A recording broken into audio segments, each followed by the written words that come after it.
Salam alaikum. Nous na thérapie le 19 11 mois 2023 mais salmina nokko ka wondon.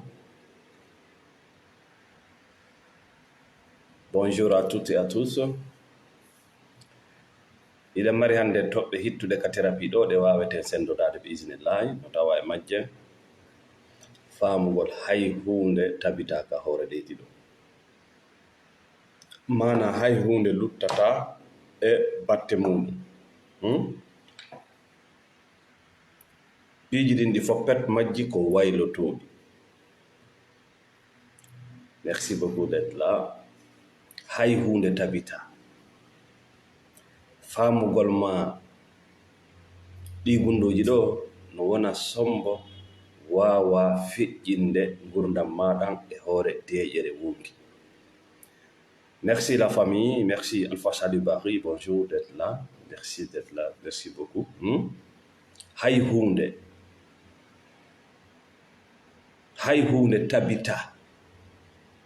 Mana hay hunde luttata e batte mum. Merci Eladji Sow. Piiji ɗin fof ko waylotoɗi. Ɗum ɗo ni gonga kan kadna ɗo.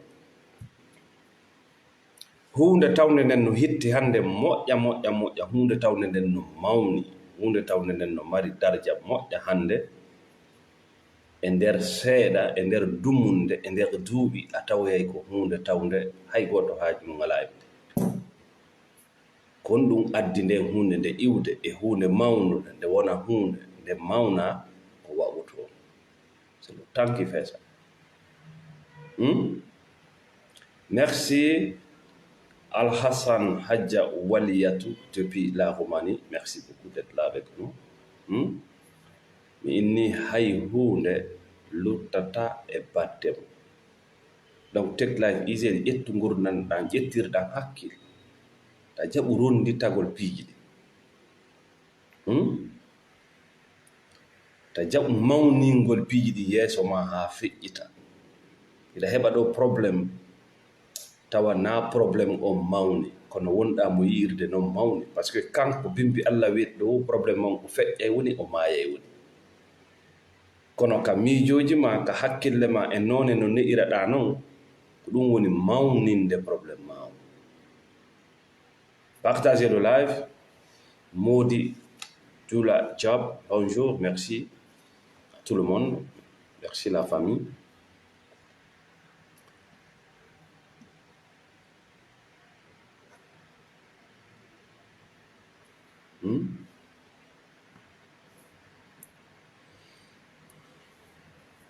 Donc haray wonu bana adama ekkitotoɗo wongol an tun kawra leydi ɗo way ko ñalande hewtayde ñamugol an tun dankagol hoore ma an tun kenen yaltu an tun yaha restaurant, c'est très important. ɓeydete fi hon ɗum ko ɗon wawata yiwde mo wonɗa on, ko ɗon kadi wawata yiwde mo luttuɓe ɓen woni. Fodde a yiyali an mo wonɗa on, sa sikki ko a ɓandu ma ndun, ko a jawdi ma ndin, ko a leñol ma ngol, ko a diina ma kan, ko a inde ma nden, a wawata yiwde yimɓe luttuɓe ɓen ko ɓe woni ko ɗum hiɗon heewi wullitagol e hoore yimɓe ɓen no jam fiila no fenanila no sa anda mo wonɗa on ala no andira mo a wona goɗɗo go, c'est impossible. Fiya wawno andude on mo wonɗa ekkito wongol kenen an tun, ñamugol an tun, waalagol an tun, yaltugol kenen an tun, c'est très important. Fi hon ɗum ko ɗon wawata yi'itade no fanɗi yi'itoto woɓɓe yi'itike wo ñande mayata. Merci Eladji Sow, merci Diallo Saydou. Woɓɓe yi'itike wo ñande mayata taw c'est trop tard. Ɓe yi'ito honnu ɓe anda jaago kamɓe tun feƴƴini gurdam aduna ɗam. Ɓe anda jaago kamɓe tun jaka wonno kaduna.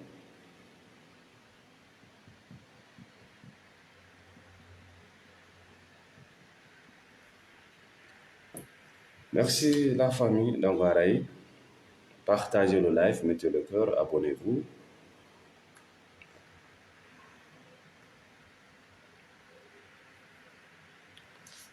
Hay hunde tabitaka hoore leydi ɗo. Hay hunde. Wata hay hunde ɗum hawne haa ka tawata bonne haaju. Mata yi hunde sabu ko nde fanɗi yawitoɗa nde. Voilà. Ɗum ɗon kadi jiɓe no hay hunde. Hunde nde yiwɗa hannde nden no mawni an tigiri ka ngurdam ma, wawi aroyde janngo tawa ko koye piiwoye ɓuri jaasude ka ngurdam ma. Ko ɗum holli hay hunde tabitaka hoore leydi ɗo. Rien n'est constant. Donc probléme no fotata wo no fotata o taw bonno hakkille maɗe. Probléme no fotata wo no fotata wota jiiɓu dimu mangu.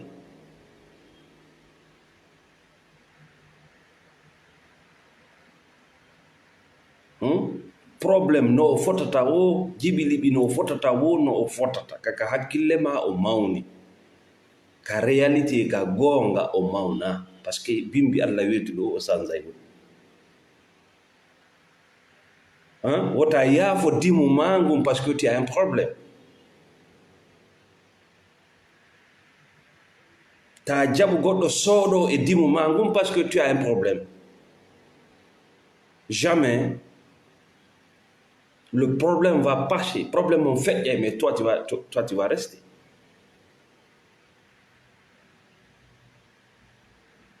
Ta jaɓu yaafagol dimu mangum parce que tu as un problème. Le problème est là pour t'enseigner. Problème mon ko arani sonja on ko arani ko jannugol ma na halkugol ma.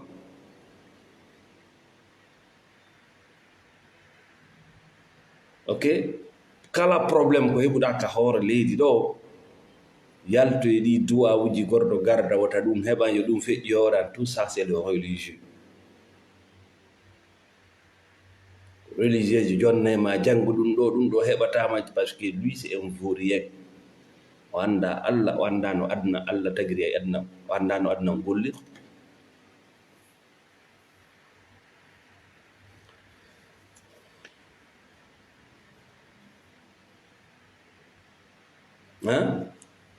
Yaltu e ɗaɓɓugol wongol aaden timmuɗo, aaden mo bona, aaden mo heɓata probléme. Non, a heɓata on gorko, a heɓata on debbo. E to noon bimbi Allah weeti ɗo, laɓɓina ngurdam maɗa, moƴƴina ngurdam maɗa, ko ɗum landaɗa.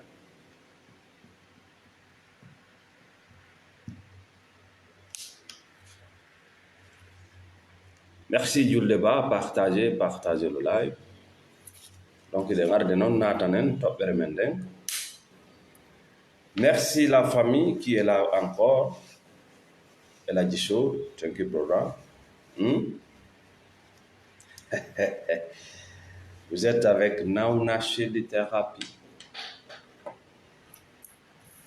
Aujourd'hui, le 19 11 mois 2023. Merci la famille. Partagez, mettez le cœur, abonnez-vous. Moi, darde fuɗɗoɗen toɓɓere men ɗen. Ngurundan aduna ɗan jannay en ñande wo ñande. Wona lewru wo lewru, wona yontere, wona hitande, wona setto na dungu. Bal ko ngurdan aduna. Jannay en ñande wo ñande. Ngurdan nan non ko jannata ko ɓen nguuruɓe wona ɓe maayo. Yettu bikko winda. Si tawi an ko woni rewde e hoore maako, ñande wo ñande alama e jannude ko maande ko a fure. Ah oui, c'est ça la spiritualité. ko hatto jinnen e muɗum ko hakkille udditiɗe. Andi religieux ko neɗɗo ñaamirowo diina fermayɗo hakkille bani adama, ko ɗum neɗɗo mo o fermi hakkille mum ɗen no heewi ko Allah muuyi. ɓayo jaɓali finago no heewi miɗa sikki miɗa miiji meɗen gera ko barki ko du'awu ɗum ɗo fof ko fureji. ko ɗi konnguɗi haɗi ɗaɓɓite ɓe anda ko honɗum woni ɓe tampinde ɓe wayla. ko ɗi konnguɗi haɗi ɓe ƴeɓito wonkinji maɓɓe ɗin ɓe ƴeɓito tagu ngun ɓe ɗaɓɓita lekkele maɓɓe ɗen ɓe dikka.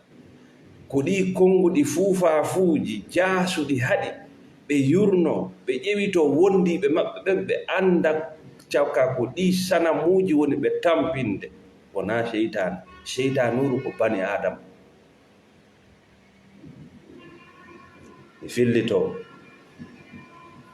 ngurdam aduna jannete ñande wo ñande si tawi ko a bani adama.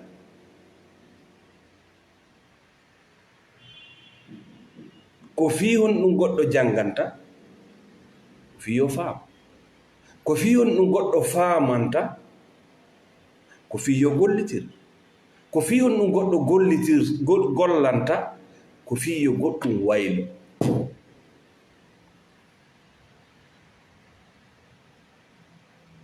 donc si ala sansude kam ma ko mande ko a fure. no woodi ko wonma wullinde, no woodi ko wonma tampinde, no woodi ko wonma aninde. mais ça fait combien d'années? duuɓi jelu hiɗa wullitade, duuɓi jelu hiɗa jokki question réponse, duuɓi jelu hiɗa jokki ñawoje. ko mande ala jangude na noon ngala gandal religieux moni hatta. parce que dans la spiritualité ko yo yaajina, dans le religieux ko yo faaɗina. mana ka spiritualité ko ya miijitano hoore ma, ka religieux ko yo goɗɗo miijitanoma. ɓe ndatino famade no wayi ɗo joni ka spiritualité ko ya ŋañano hoore ma, ka religieux ko yo goɗɗo ŋaña andi sikka ala ko feƴƴi ko ŋiwata.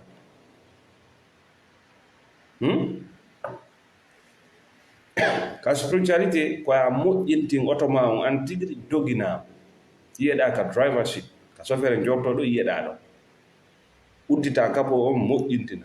ka religieux ko yo goɗɗo dogin, ko yo goɗɗo wattu.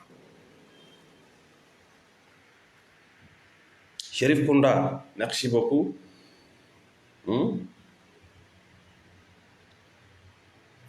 Bonjour, Cherif Kounda dit bonjour Nauna Cheli, qu'est-ce que vous pensez avec le monsieur qui fait le waju à la vie? Non, moi je ne commente les prédications de personne. Je vais vous dire ça aux autres. Moi qui suis là, il y a 10 ans, ça n'a pas comme yewtata ko ajentata ko la hande. Oui. Ça n'a pas comme yewtata il y a 10 ans de cela, tu n'allais pas m'écouter. Bébé yata fou, il évolue dans la vie. Be fuɗɗoray bonnugol ɓe ara moƴƴingol. ɓaleejo ron ko faamude kay ko wiyete aduna. kala hunde nde yiwɗa hande no mawni fuɗɗande jiiɓede taw no yirta ni boobo no yirta ni boobo no boobo haalirta bonnay haala kan taw ha ka feewa. enen en jaɓaani. pour nous c'est la perfection. piiji ɗin koyo aruno timmi, ko ɗum haɗi heɓen geseele, ko ɗum haɗi heɓen hande na hanki nde, ko ɗum haɗi hande heɓen geseele ko ñammina en, ko ɗum heɓen wuroji ko ñammina en, parce que nous voulons la perfection. ko timmi kon, c'est-à-dire porter, on a ɗum prêt à porter, c'est tout ce que nous voulons. On ne veut pas avoir des erreurs. Donc moi je suis pas quelqu'un qui commente. la prédication des autres. Dans la spiritualité, ko ya wonu humpaɗo na ya wonu ñaawo. Ka religieux ko ya wonu mo humpaka wona ñaawo. C'est très dangereux. C'est très dangereux. Ndaar leydi mon dino way fop faalama dogude wiide haɓan basal e tampere e ñaw e sonja. Vous savez pourquoi? Parce que iɗon jokki des cadavres. C'est tout. Koko wuuri kon nafata na ko maayi. Ko cuutuɗa jokkude ko maayi ngurdam maɗa sanzata parce que c'est un cadavre. Donc wata bonnu yawtere men nde on va parler sur notre topic. Je ne commente la prédication ou les pages de personnes. Je respecte tout le monde. Pour moi, la vie, c'est l'évolution de A à Z, de zéro, voilà. May Diallo Mamadou Aliou en wi'i tawi ngurdanda ñande o ñande jannaylam min nawna selli ko sartina ɗum immorde Allah subhanahu wa taala go'o yo taw ki hakkillan ɗo mbiɗa acci hiki udditi na ɗum honto natata kon to natata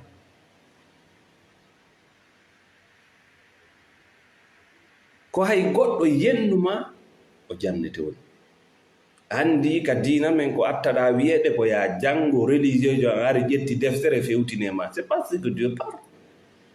Ko attaɗa wiyeede ka dina ko janngo religieux jo ari deftere fewtini deftere ma. C'est normal janngo deftere, c'est normal, mais na ɗum Allah wi. Allah faya emo wawi yewtude ɓuri e ngene mo wano wiide janngo nde deftere, mais na ɗum o wima.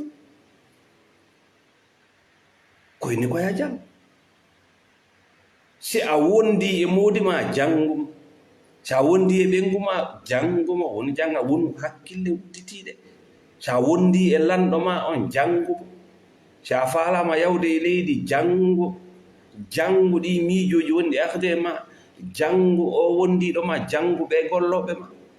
Allah wi ya jangu goɗɗo ƴetti kaydiri fewtini e ma.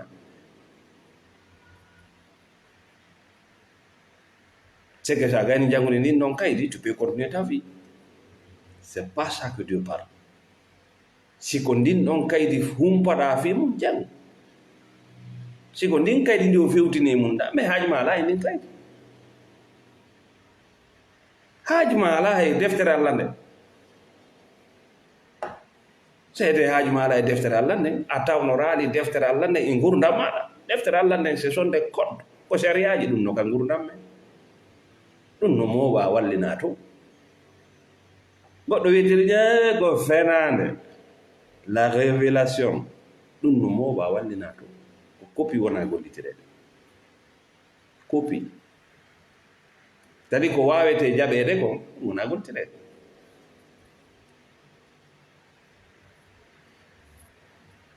ko be taw hakkille maɗen tawaɗe fermaki yumma ma e bemma no wawi fermude hakkille maɗen laamu ngu no wawi fermude hakkille maɗen karamakojo ma on no wawi fermude ngane ma nde needi ma ndi no wawi fermude hakkille ma.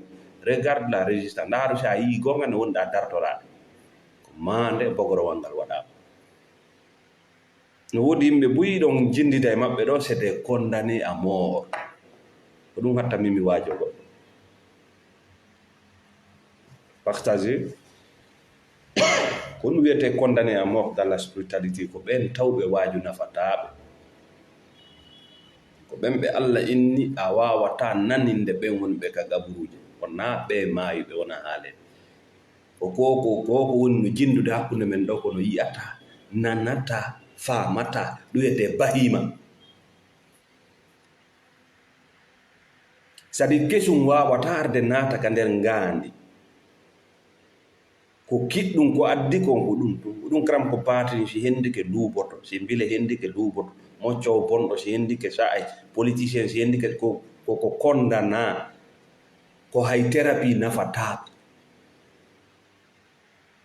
hay hunde wa ko Allah wi c'est fini pour eux c'est terminé walla omo ala andi no woodi yimɓe ɓe waɗa code ji mais ɓe andi ɓe waɗa code ɓen ɗo yalta no woodi yimɓe ɓe nder hoggo hiɓe andi ka nder hoggo ɓe woni ɓe yalta no woodi yimɓe ɓe waɗa kolombowal hiɓe andi way ɓe waɗa kolombowal ɓe yalta par ce que kone sikkuɗon noon naati aljanna honno on daɗirta konno marɗa ko yewta neɗɗo sikkuɗo kañum naati aljanna sikkuɗo kañum feewi aduna janna e ñande o ñande lutta si wotiki faamay bani adama no wona hara hunduko makko kon no ɗuuɓi ɓanndu makko ndun no ɗuuɓi aduna on fof pet muɗum anda hunduko makko kon no ɗuuɓi ɓanndu makko ndun no ɗuuɓi hara kanko anda kanko anda si a landike mo inne jama on yiɗala kanko so a landike mo jama on no añi so a landike mo inne jama on no ñittinila aduna on ngo fof pet muɗum anda ɓanndu makko ndun no luuɓude hunduko makko kon no luuɓude mais kanko andata harale teral ngal Allah jonni mo ngal fiyo waawa andude barngol piiji ɗin no yowi ka dow hunduko appareil détectayɗo les odeurs ko ɗum kanko ɓuri ɓattade kinan kono wawale andude hunduko makko kon no luuɓi ɓanndu makko konno waɗ ɗum ko ga soki goɗɗo no wona hara ko kanko ɓuri wonde le plus bête de la société mais hara ko kanko ƴetta ɗon koho ko ɗon kanko ɓura ƴettede ɗon barkinaɗo hara c'est le plus bête fof kadi no andi c'est le plus bête mais il ne connaît pas c'est le plus idiot ɗum fof no waɗde ko yaltinta noon banadama e ɗum ɗo c'est la spiritualité awareness pina par ce que aduna on jannete woni si goɗɗo wi hunduko ma kon luu o jannima c'est à dire o fewtini darogal e lutti sa jaɓay sa jaɓata o jonnima golle golleteɗe e mais si tawi noon gano fermi a andi mo neeɓi pooɗude ko luuɓi wonta e parfait ɓayɗa oɗa wowa pooɗude ko luuɓi o ɓattodiri tun o andi an a pooɗi ɗum ko neeɓi donc tu ne change ko ɗum yiyata goɗɗo no wonda e neɗɗo bon mais il peut pas s'en sortir parce que o neeɓi consomme de cette toxicité on tooke kanko wata famde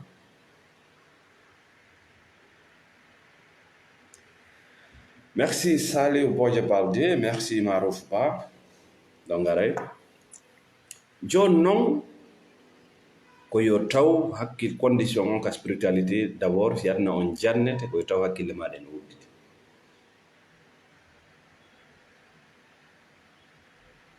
koyo taw ɗe wudditi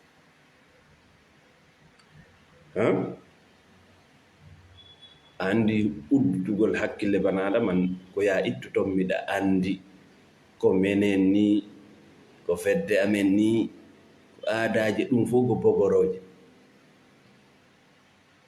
wona hay hunde a jeeyama hay hunde a ala perdude hay hunde ko antu woni ko aduna ɗo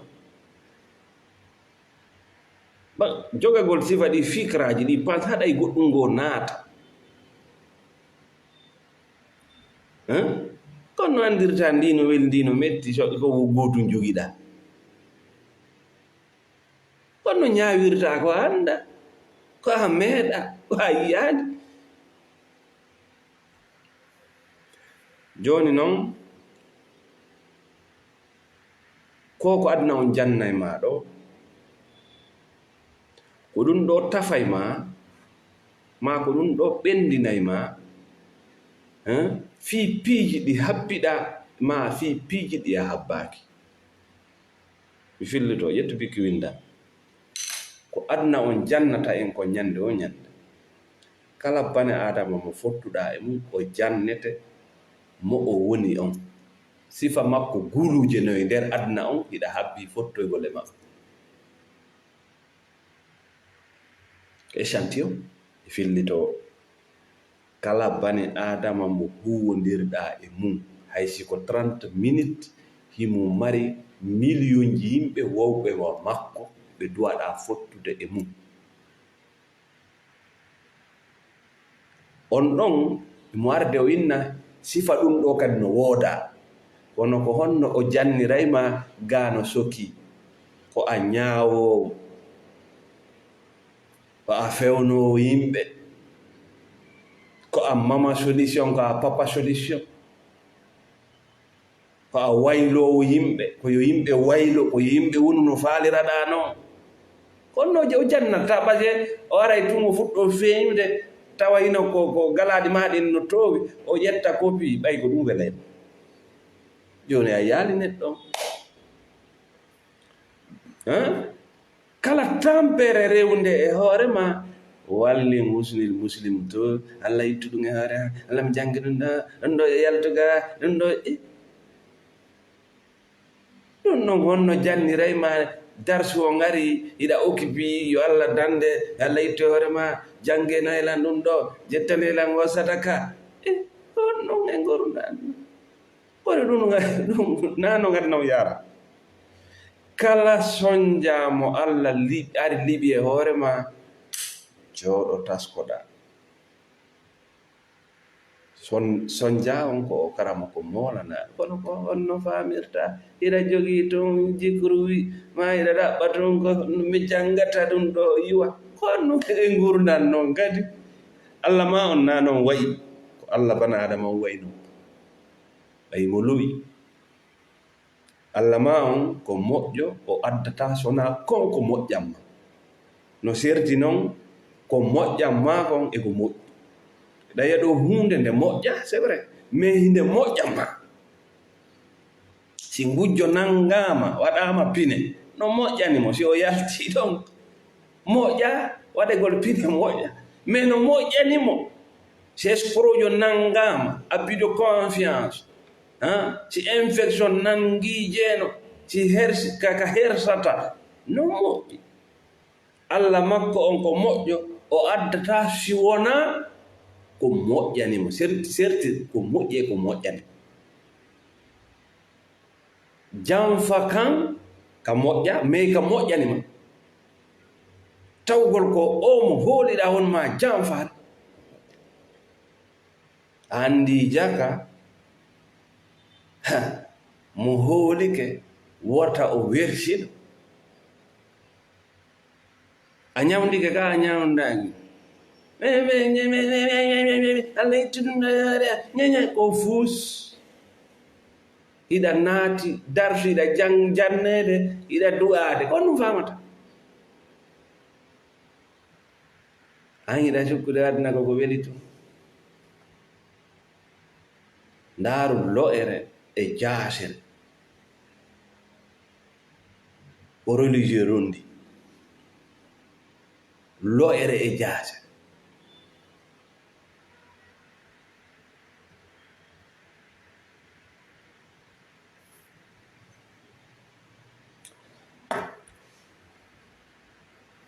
donc ɗi darsuji ɗo ko jannayɗi bana adama fiya hebilano piiji ɗe a habbaaki e piiji ɗe a habbida woɓɓe no feetude ɗo ko piiji ɗi ɓe habbaaki heɓi ɓe ɓeyna koye jinna koye ñande en mbayne nge heɓi golle woɓɓe naata e yiide taw ko ɗe penaale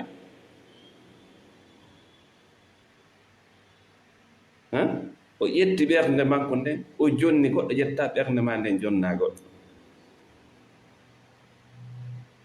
Ne fais jamais ça. Il ne faut pas jouer avec ta paix. Si on munci berne mane, qu'est-ce que tu vas faire? E nagojina. Wota ƴettu ngalu mangu jonna goɗɗo. No wonɗa ɗaɓɓirde jawdi noon ko antum Allah jonni on ɗon wundu ta sakutum.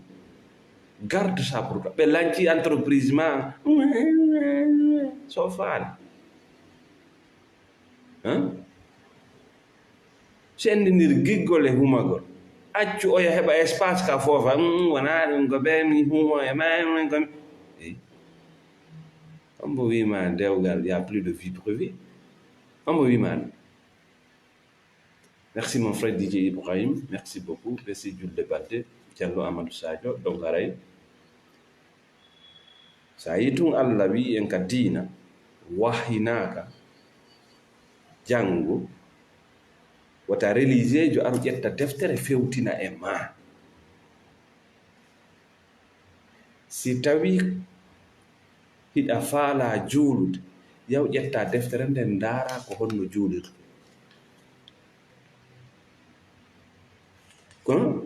Siɗa faala gollude e bani adama yaw taskoɗa janga fi bani adama yo ala ko tampini en sona ɗum. Naata e dewgal jangata fi dewgal, naata e laamu jangata fi laamu, naata e politique jangata fi politique, naata e ɗaɓɓere jawɗe, naata e aventure, naata e wonde kañum jangata noon aray to won naata. Aray to naata sikke ala mo ƴetti otowal ukkike e laawol anda sariyaji laawol code de route ɓe nangay mo joni. Si en foppiɗe gandi ɗum ɗon o brûle joni feu rouge o tonnina joni kaydi makko ɗum ɗo ko e kene woni mo naati e diina o jangali diina makko kan ko kanibal nangata. Aya jomo ya halfino en religieux e mbilejo e moƴƴo e batini parce qu'il n'a pas étudié ko yani ko. Mo ƴetti laamu mo jokki fi laamu o janga fimo koko wullata ɗuɗata wullago ɗuuɗa jege ko andaka.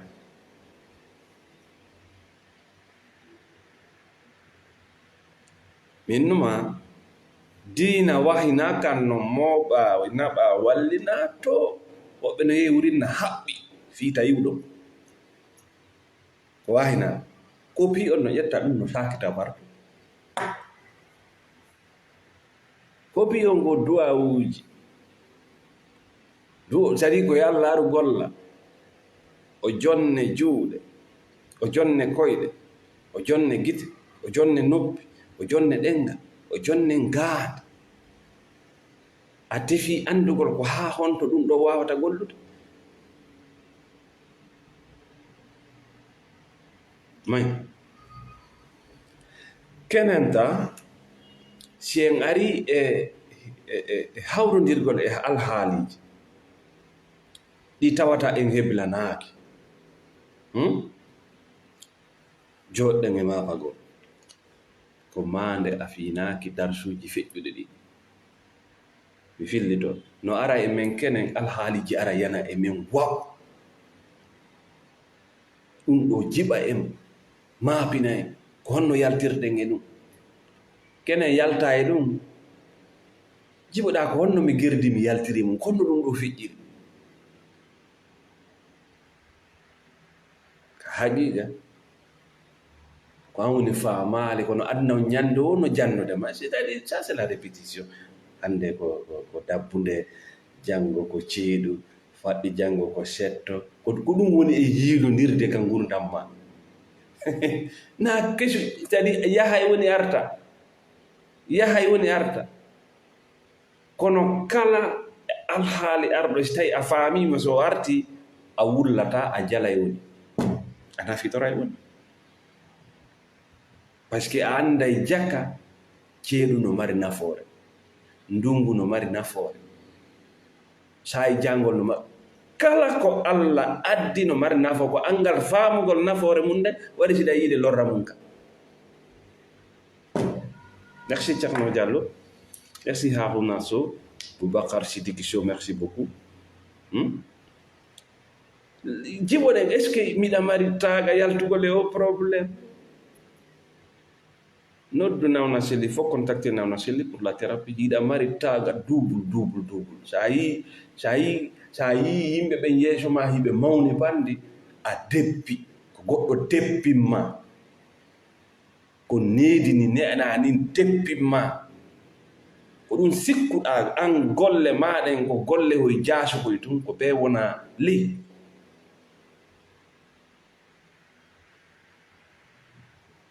a sikkude an golle maɗen ko golle plein temps l'homme de surface fittugol ko lawƴugol ko min na wona golle mais so a ala yiwde hoore ma ka fittanteɓe ka lawƴeteɓe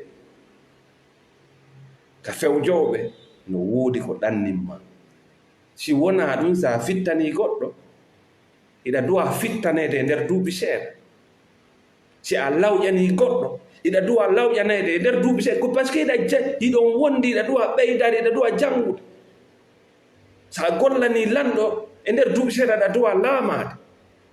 Kono Allah dandu e religieux no sendi société o ko ɓeeɗo woni barkimɓe, ko ɓeeɗo woni yimɓe Allah, ko ɓeeɗo woni yimɓe aljanna, ko ɓeeɗo woni yimɓe yiite, ko ɓeeɗo woni jooma jawdi, ko ɓeeɗo woni waasuɗuɓe. C'est bloqué déjà.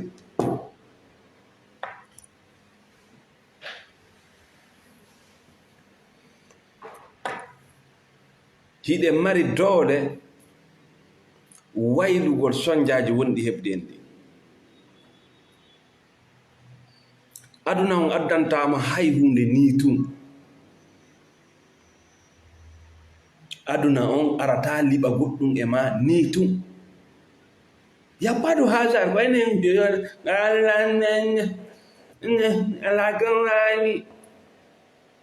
Sa wondi e neɗɗo goɗɗum heɓima annanimo haala sifa koye haala hoy miɗa gera mi anda gonno mi waɗi Allah koye jinna heyi koko ɗani wonduɗami ndaaru sa findinaymo goɗɗum kaka neydi. sa ndaari a tawi yo fino finali raɗo ter iw yo yaltuka ma few ma ka gurdam ma par ce que raaɓay siɗa mari ɓiɓɓe siɗa mari raaɓay ko nawnare raaɓay. woɓɓe no ton ɓe anda woni andinayɓe tum ɓe faa on ɗon fer maka ko fer mako waynodiri mum few andinaymo tum o dartoma. si a waynodirali e makko mi wondiri Allah tagɗo a o lanca e famille ma o ɗo wayɓe goto e ɗiɗo ha ka batiniɓe. aduna on liɓata hunde e hoore ma ni tun ko fiya janngo fi ñalaɗe ma aroyayɗe ɗe jon noon Allah liɓi goɗɗum e hoore ma a huɗɗike ɗaɓɓitoyde deftoy ɗaɓɓita e ɗum ɗo heeɓi o ɗo ɗum ɗo duwaɗa janngude e ɗum ɗo heeɓima ɗo ko ɗum ɗo duwaɗa janngude ɗum ɗo heeɓima ko ɗum ɗo duwaɗa wirde anɗa sikkude ko ni aduna o way na ɗum ɗon duwaɗa janngude ko heɓu ma kon no ari jannugol ma deeƴi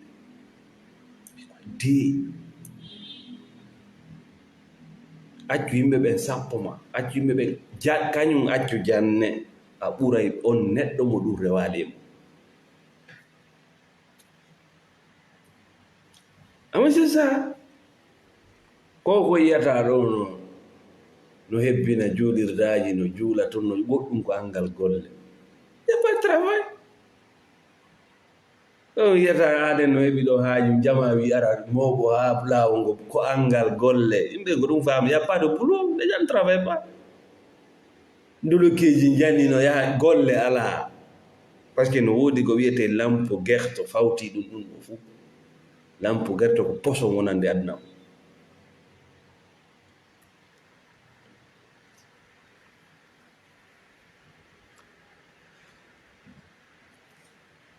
si en wattani jiila piiji wonɗi en heɓde ni si en yiltitike ka gurdanji men feƴƴuɗi ɗi wonno ɗen wiide ɗin Allah ittu ɗum ɗo e hoore am ko honɗum mi waɗuma miɗa gera miɗa sa taskike ɗin ɗon piiji ɗi foppet majji ko kanji tafuma hannde.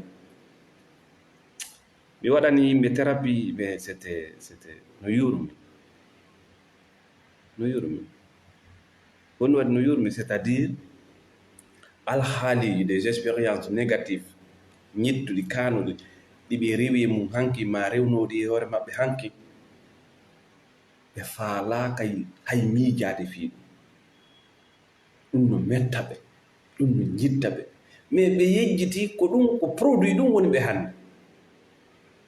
c'est à dire ko rewɗa e mum hanki ko a faalaka yiwde a faalaka nande hiɗa suuɗo tun a faalaka e goɗɗo andu heyi ko ɗum tafuma hannde. no wayi si otowal labangal wii faalaka usine ka iwito parce que ngal tappano nokkugo ngal sunnano nokkugo ngal tufano mais ko ɗum woni ngal otowal daringal. Il faut tout assumer. Min ɗo mi fotta e woɓɓe hannde ko version jankiɗɗi ɓe anndi awi ko ɗum ɓe anndi mais ɓe haala to minna ko c'est lui ko kanko tijiri woni yeeso maɓɓe ko kanko ni c'est moi si ko won tun version keso o hannda ko version kiɗɗo woɓɓe kadi haaj maɓɓe ala version keso goɗɗo par ce que il n'évolue jamais ko ce sont des cadavres e kadi buyno toon na wonde fiiɓe annda version ma keso mais version ma kiɗɗo on ko on welata ɓe par ce que ko ɗon ɓe jaasinayi ma ko ɗon ɓe wawa ma huuɓindaade ko ɗon ɓe wawa ma bonnude inde ko yimɓe jaasuɓe Allah tagi c'est à dire si hunde jaasa welata ɓe yiɗa hunde évolueyde ce sont des imbéciles ko ɗum waɗi leydi ɓale ça n'avance presque jamais a jiɓoto ko yeeso wona yaarede ko ɓaawa par ce que sino yaarede ɓaawa ko ɗum waalaniɓe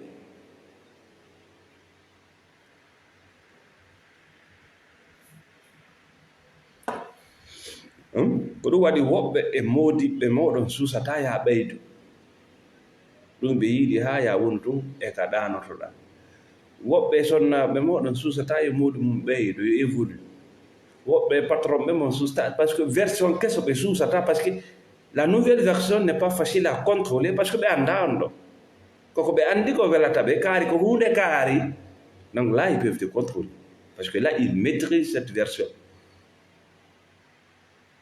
man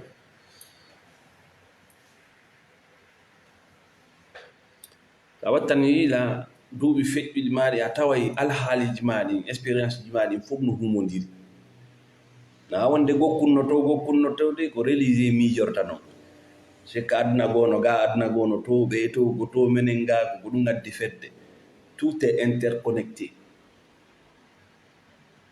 tes expériences positives négatives tout est interconnecté ha wonɗa o produit mo wonɗa ɗo hande si gotum sortama ɗon produit ma on hande o bonay peu importe kala ko rewɗama ko rewna e mum si on expérience ɗon effacama ka subconsciemment a wonata mo wonɗa on hande jamais donc ko lannode yewtere man ƴettu waɓutuji ma ɗin taskoɗaɗi acca aduna on janne ñande o ñande accu aduna on janne ñande o ñande